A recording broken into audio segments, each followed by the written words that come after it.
Alors, donc, nous avons eu un café philo McDo ce week-end. On n'était finalement que deux, enfin, à la fin, Philippe Friedman et moi, donc deux juifs. Et on a échangé sur un ensemble d'éléments. Et le point sur lequel je reviens actuellement, en ce moment, c'est la différence entre le discours en interne et le discours en externe. On peut dire des choses en interne qu'on ne dira pas en externe, pour ménager les autres groupes. Quand on prend la parole au sein de son propre milieu, on va pouvoir dire certaines choses. Même Macron s'est trouvé dans cette situation, qui ne disait pas les mêmes choses selon qu'il s'adressait à ses proches et selon qu'il s'adressait à une communauté beaucoup plus générale, plus ouverte. Et il est très important de distinguer les deux, qui est un peu plus ou moins l'opposition entre sphère privée et sphère publique. Les gens doivent apprendre impérativement à distinguer ce qui peut se dire entre semblables, entre soi, et ce qui peut se dire lorsqu'on s'adresse à des populations très diverses, qui ne partagent pas ni les positions, ni le destin de son propre camp. Hein? Concernant l'antisémitisme, par exemple, que des gens disent des choses entre eux, peu ou moins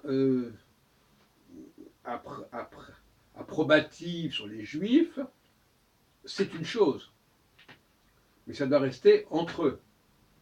Maintenant, le fait de s'adresser aux juifs pour leur tenir le même discours qu'on tient entre soi, ça c'est inacceptable. C'est là qu'il y a le passage de la sphère privée à la sphère publique. Dans la sphère publique, il faut châtier son langage, il faut prendre il faut prendre d'autres perspectives, d'autres mesures, il faut prendre de la distance, du champ, et il faut s'exprimer autrement. Et ça, d'une manière générale, la base n'en est pas capable, la base d'un groupe n'est pas capable, ce ne sont que ces dirigeants qui doivent être capables de dire les choses en dehors du groupe, qui sont les interfaces, en quelque sorte, entre le groupe et les autres groupes. Et quand on ne se sert pas des interfaces pour communiquer d'un groupe à l'autre, eh bien, ça crée des clashs, on dit. Et ça, c'est un problème. Donc, il est très important qu'il y ait une bonne organisation à ce niveau-là, et que les gens ne confondent pas l'intérieur et l'extérieur, hein, c'est basique. Et ça vaut aussi pour, par exemple, les propos, pas forcément agressifs, mais simplement quand on discute entre soi, il faut s'assurer qu'on est entre soi.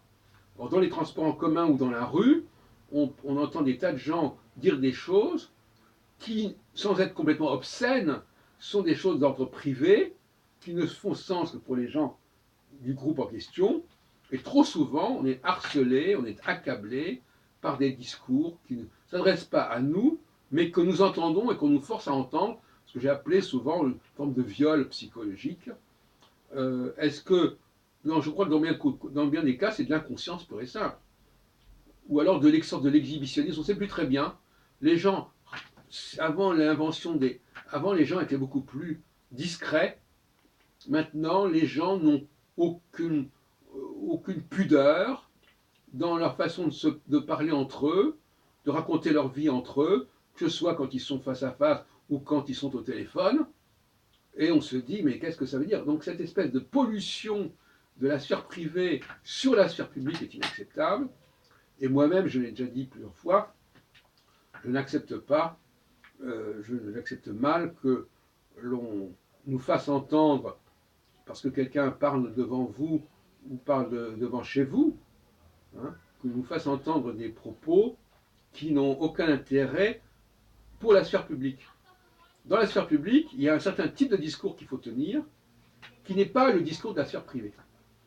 Et les cafés philo, par exemple, c'est plutôt le passage, l'apprentissage du passage de la sphère privée à la sphère publique. Dans la sphère publique, il faut faire un effort de formulation, parce que tout simplement, les choses ne sont pas évidentes d'elles-mêmes. alors que dans la sphère privée, il y a peut-être des choses qui sont évidentes parce que tout le monde est habitué à les entendre. À partir du moment où on les dit en dehors de la sphère privée, eh bien, il faut faire un effort de formulation, d'argumentation, et c'est toute la différence, c'est tout le sevrage. Il faut se sevrer de la sphère privée pour aller dans la sphère publique. Et le sevrage, il se fait aussi avec l'âge, effectivement, c'est pour ça que le mot sevrage est assez approprié. Un enfant doit apprendre ce qui peut se dire en privé, ou qui peut se faire en privé, et ce qui ne peut pas se faire. Bon, un exemple idiot, c'est par exemple le fait, je sais pas, de se déshabiller, ou même d'aller aux toilettes.